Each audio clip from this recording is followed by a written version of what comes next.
Hello everyone. आज के इस लेक्चर में हम लोग थ्योरी ऑफ इक्वेशन का मोस्ट इंपॉर्टेंट क्वेश्चन देखेंगे जो कि एग्जाम पॉइंट ऑफ व्यू से काफ़ी हेल्पफुल है। तो लेक्चर शुरू करने से पहले छोटी सी रिक्वेस्ट है, अगर आप हमारे चैनल को सब्सक्राइब नहीं किए तो सब्सक्राइब कर लें और बेल आइकन को प्रेस कर दें ताकि हमारे आने वाले सभी वीडियोज़ का नोटिफिकेशन आप तक जा सके।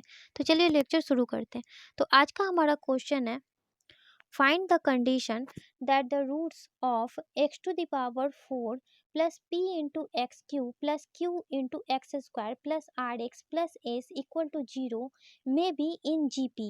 तो ये क्वेश्चन हमारा है जिसमें कंडीशन फाइंड करनी है और ये बाई क्वाड्रेटिक इक्वेशन है और ये जीपी में फाइंड करनी है। तो जीपी का कंडीशन हम बाई क्वाड्रेटिक इक्वेशन में किस तरह से फाइंड करते हैं वो हम देखेंगे। तो जब भी किसी भी सिंपल इक्वेशन का जो भी हम रूट्स मानते हैं वो alpha comma beta comma delta comma gamma इस तरह से हम रूट्स मानते हैं। तो जब भी जीपी की कंडीशन हो तो उसमें हम जो रूट्स मानेंगे, let the roots of the biquadratic equation be a upon r cube comma a Y r comma a into r Q.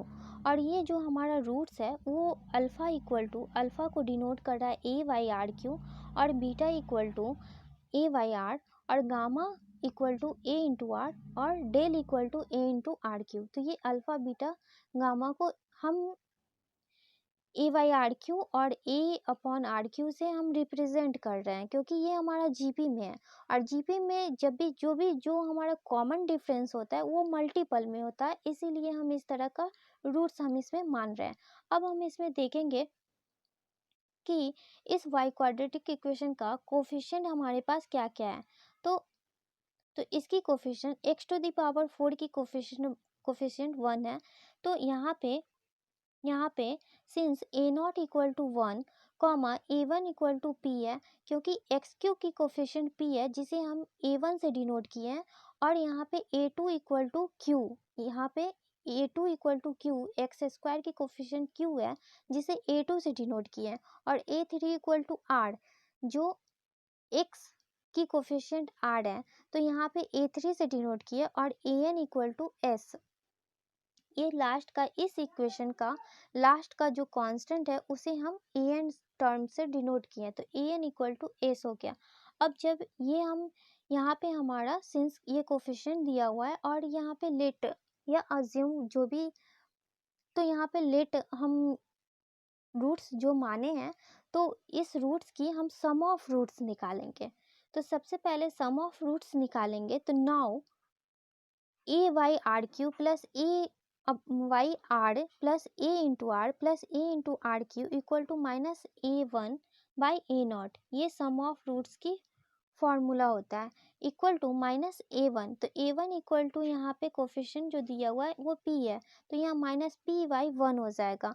अब सम ऑफ रूट्स में यहाँ पे हम देख रहे हैं कि सभी जो हमारा इक्वेशन बन रहा है उसमें ए कॉमन आ रहा है, तो दिस इम्प्लाइज ए हम कॉमन ले लेंगे। तो ब्रैकेट में 1/r³ plus 1/r plus r cube bracket close equal to minus p हमारा यहाँ पे आ जाएगा।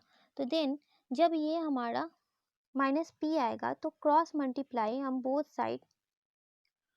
साइड हम डिवाइड डाल देंगे ए से। तो यहाँ पे लेफ्ट हैंड साइड ए हमारा कैंसिल हो जाएगा, यहाँ 1 आ जाएगा और राइट हैंड साइड में माइनस पी बाई ए आ जाएगा और दिस इम्प्लाइज ये इक्वेशन फर्स्ट हो जाएगा। 1/r³ plus 1/r plus r Q equal to minus p by a. And जब हम sum of the product of the roots taken by 2/2, दो रूट्स का प्रोडक्ट का सम निकालेंगे।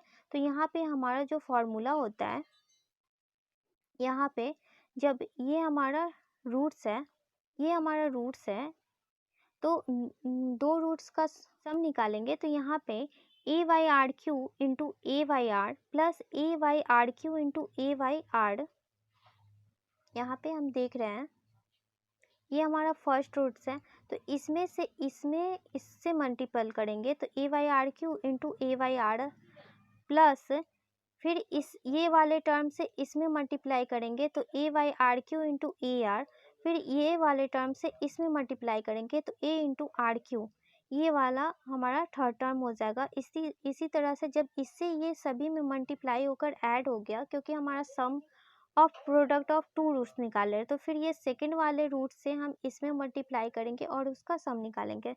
तो a Y r into a r plus यहाँ पे हमारा हो जाएगा a Y r into r q, ये और plus a into r Q equal to a two by a naught, ये हमारा फॉर्मूला होता है। और ए टू इक्वल टू यहाँ पे क्यू है तो क्यू हो जाएगा, और ए नॉट इक्वल टू 1 है तो यहाँ पे 1 हो जाएगा। और इसमें से अब हम इस जो ये हमारा sum of product of roots है, जो हम इसमें देख लेते हैं कि इसमें कौन कौन सा हमारा कैंसिल हो रहा है और कौन सा मल्टीप्लाई हो रहा है। तो यहाँ पे हम देख रहे हैं ये फर्स्ट टर्म में हमारा कोई कैंसिल नहीं हो रहा है, तो ये a इंटू ए स्क्वायर हो जाएगा, और आर क्यू इंटू आर तो आर टू दी पावर 4 हो जाएगा, प्लस सेकेंड टर्म में देख रहे हैं a into r upon r q है, तो एक आर हमारा यहाँ से कैंसिल हो जाएगा, तो यहाँ पे आर स्क्वायर आ जाएगा, तो a square by r square, plus यहाँ पे आर क्यू से आर क्यू कैंसिल हो रहा है तो ए स्क्वायर हो जाएगा। और फिर यहाँ पे देख रहे हैं ए बाई आर इंटू आर है, तो यहाँ पे हमारा आर से आर कैंसिल हो रहा है और यहाँ पे ए स्क्वायर हो जाएगा। फिर इसी तरह से हमारा सेकेंड टर्म है a by r into a r q, तो ये इसमें से आर एक कैंसिल होगा और यहाँ पे a square into are square हो जाएगा, और लास्ट टर्म जो हमारा हो जाएगा ए स्क्वायर इंटू आर स्क्वायर। यहाँ पे लास्ट टर्म है हमारा, यहाँ पे लास्ट टर्म है ये ए इंटू आर क्यू, तो इसमें कोई भी हमारा कैंसिल नहीं हो रहा है, तो यहाँ पे a square into r to the power 4 और इक्वल टू क्यू है,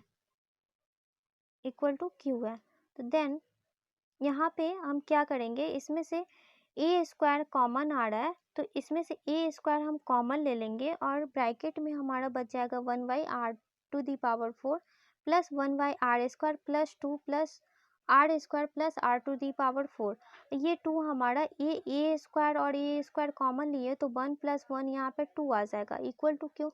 इसे इक्वेशन सेकेंड मान लेते हैं।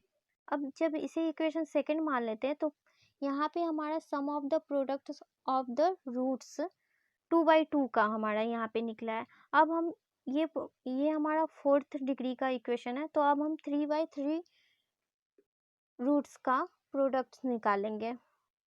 तो sum of the product of the roots taken by 3/3, जब 3/3 का सम ऑफ रूट्स निकालेंगे तो वो हमारा इस तरह से हो जाएगा a by r q into a by r into a r plus a by r q into a r plus a r Q plus a by r q into a r plus a into r Q, और last term जो हमारा हो जाएगा a by r into a r plus a r Q equal to जो formula होता है वो minus ए3 बाई ए नॉट होता है, और ए नॉट इक्वल टू हमारा दिया हुआ था 1 और ए3 इक्वल टू आर, तो ये माइनस आर आ जाएगा और यहाँ पे सभी में मल्टीपल हो जाएगा। यहाँ पे हम दिस इम्प्लाइज यहाँ पे देख सकते हैं कि ए और ये तीनों मल्टीप्लाई हो जाएगा, ए क्यू हो जाएगा, और यहाँ आर से आर एक कैंसिल हो रहा है तो आर क्यू हमारा बच रहा है, तो ये वाला टर्म आ जाएगा। फिर सेकेंड टर्म में हम देखेंगे कि आर क्यू से आर क्यू कैंसिल हो रहा है तो यहाँ पे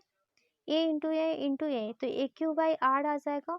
फिर यहाँ पे थर्ड टर्म जो है ये वाला टर्म है, तो यहाँ पे देख रहे हैं ए इंटू ए, तो ए हमारा कभी भी कैंसिल नहीं होगा क्योंकि ये मल्टीपल में है, और यहाँ पे जो इसकी डिवाइड में आर क्यू है तो आर क्यू से आर क्यू कैंसिल हो जाएगा, और यहाँ पे जो आ जाएगा एक आर आ जाएगा, ये थर्ड टर्म है। और लास्ट का टर्म यहाँ आर से आर एक कैंसिल होगा तो ए इंटू ए तो a cube into r cube आ जाएगा equal to minus r upon 1। अब ए क्यू हम इसमें से कॉमन ले लेंगे और इसे ए क्यू को क्रॉस मल्टीप्लाई कर लेंगे, तो यहाँ पे 1 by r Q plus 1 by r plus r Q equal to minus r by a cube, इसे इक्वेशन थर्ड मान लेंगे। जब इसे इक्वेशन थर्ड मान लेंगे, अब जब हमारा 3 रूट्स का सम निकल चुका है, तो अब हम ऑल रूट्स ऑफ प्रोडक्ट्स निकालेंगे। जब ऑल रूट्स ऑफ प्रोडक्ट्स निकालेंगे तो हमारे पास 4 रूट्स है, तो ये हमारा all roots of products equal to जो फॉर्मूला होता है ये हो जाएगा a by r q into a by r into a r into a into r Q equal to -1 to the power n into a n by a naught. ये हमारा general formula होता है। किसी भी ऑल रूट्स ऑफ प्रोडक्ट्स का जो हम formula जो हमारा होता है वो यही होता है। अब यहाँ पे 4 रूट्स का प्रोडक्ट्स हम निकाल रहे हैं, तो यहाँ पे -1 टू द पावर n है, तो n की जगह पे इस इक्वेशन में हायर डिग्री 4 है, तो हायर डिग्री जो n डिग्री का जो डिग्री होता है वो हम -1 पे पावर 4 हो जाएगा, और लास्ट का जो कांस्टेंट टर्म होता है वो ए एन इक्वल टू हम जो s माने थे वो हम यहाँ पे पुट कर देंगे, और ए नॉट इक्वल टू 1 हमारा दिया हुआ है। अब इसमें से हमारा आर क्यू से आर क्यू कैंसिल हो जाएगा, आर से आर कैंसिल हो जाएगा, तो यहाँ पे बच जाएगा a into a into a into a. तो जब ये हमारा a to the power 4 equal to s आ जाएगा, तो ये इसे हम इक्वेशन 4th मान लेंगे। तो जब हम इसे इक्वेशन 4th मान लेंगे तो a to the power 4 equal to s, इसे इक्वेशन 4th मानेंगे।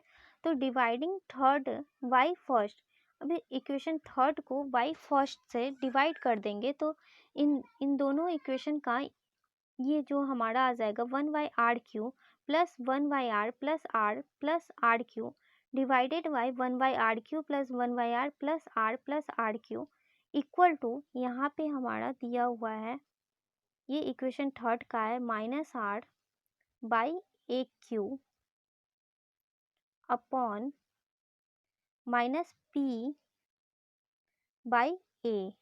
तो जब हम इसे ये इस तरफ का टर्म हमारा कैंसिल हो जाएगा, इक्वल टू 1 आ जाएगा। अभी तो दिस इम्प्लाइज ये हमारा 1 आ जाएगा। अब इक्वल टू -r, यहाँ पे -r अपॉन ए क्यू है इंटू यहाँ पे -r अपॉन ए क्यू है इंटू ए बाई -p है। तो यहाँ से एक a हमारा कैंसिल हो जा रहा है और ये माइनस माइनस कैंसिल हो जाएगा, तो यहाँ पे आ जाएगा ए स्क्वायर, यहाँ ए स्क्वायर बचेगा। अब जब यहाँ पे ए स्क्वायर बचेगा तो 1 equal to r upon a square into p. तो ये ए स्क्वायर को क्रॉस मल्टीप्लाई कर देंगे, तो a square equal to r by p, ये हमारा वैल्यू ए स्क्वायर का आया। अब यहाँ पे हम क्या करेंगे, इस इक्वेशन 4 में a to the power 4 equal to s है, तो इसमें हम क्या करेंगे, स्क्वायरिंग बोथ साइड, इस टर्म में स्क्वायरिंग बोथ साइड कर देंगे। तो यहाँ पे जो हमारा टर्म आएगा, स्क्वायरिंग बोथ साइड करेंगे तो ए स्क्वायर का whole square equal to r upon p का होल स्क्वायर। तो this implies a to the power 4 equal to r square upon p. ये हमारा a to the power 4 equal to r square by p square. अब जब ए to the power 4 की value हमारे पास ये आ गई, तो इस ए टू द पावर 4 की वैल्यू हम इक्वेशन 4th में पुट कर देंगे। तो putting the value of a to the power 4 in equation 4, तो a to the power 4 equal to s हमारा दिया हुआ है, तो this implies a to the power 4 equal to r square upon p square. तो इसे इसमें पुट कर दिए, तो r square by p square equal to s. अब इसे क्रॉस मल्टीप्लाई कर देंगे, तो this implies r square equal to s into p square. तो therefore r square minus s into p square equal to 0। तो this is the required condition. तो ये हमारा इस वाई क्वाड्रेटिक इक्वेशन जो कि जीपी में है, इसकी कंडीशन आ गई हमारी, ये r square minus s into p square equal to 0। तो आई होप आप लोगों को ये क्वेश्चन समझ में आए होंगे। अगर फिर भी कोई डाउट हो तो प्लीज़ कमेंट कीजिएगा। फिर मिलते हैं नेक्स्ट लेक्चर में। Thank you for watching this video.